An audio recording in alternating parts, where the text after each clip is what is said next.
இந்த பாட்டுகள் நடித்த பாண்டியனை பற்றி தான் சொல்லணும். காரில் ஏறும்போது காருக்கு வெளியில் ஒரு பையன் எக்கி எக்கி குதிக்கிறான் பாரதி ராஜா பார்க்கறதுக்கு.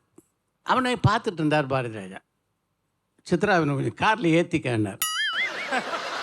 அந்த பையனை பார்த்து, என்ன தம்பி சரி அப்படின்னார். சிரிச்சான். முறைன்னார். முறைச்சான்.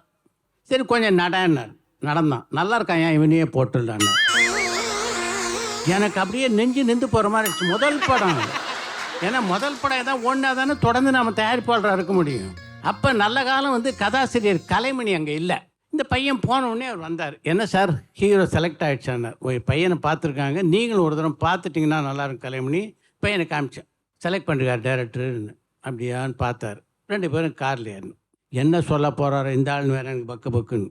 ஏன்னா இவரும் நல்லா இருக்கான்ட்டான்னு வச்சுங்க, என் வாழ்க்கை முடிஞ்சதுன்றது என்னுடைய நினைப்பு. காரில் ஏறினோடனே அவரை பார்த்து கேட்குறேன், எப்படி சார் இருக்கான்னு. என்ன சார் ஆச்சு டேரக்டருக்கு? வேறு நீங்கள் வந்து தைரியமாக டேரக்டர் சொல்லிடுங்க, எல்லோரும் மெட்ராஸ் போய் ஹீரோ தேடிக்கிட்டு வந்து ஷூட் பண்ணுவோம், அதனால் நீங்கள் டேரக்டருக்கு மட்டும் சொல்லுங்கன்னு நேராக உள்ளே வந்தோம். உள்ளே வந்தோடனே டேரக்டர் பார்த்து கலைமணிகிட்ட, என்ன கலைமணி எப்படி இருக்கான் நம்ம ஹீரோன்னார். Super sir. இப்போ என்னாலும் யோசிச்சு பாருங்க எப்படி இருக்காங்க.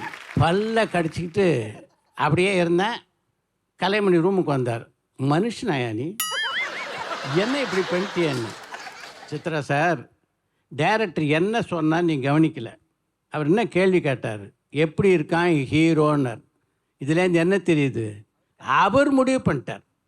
நான் அந்த பையன் சரியில்லைன்னு சொன்னால் நீங்கள் 2 பேரும் போடி நாயக்கன் போவீங்க, நான் மெட்ராஸ் போக வேண்டியிருக்கும். அதனால தான் சார் சொன்னேன். அவர் பையன் எப்படி இருக்கான்னு கேட்டுன்னா நான் சொல்லியிருப்பேன்னார்.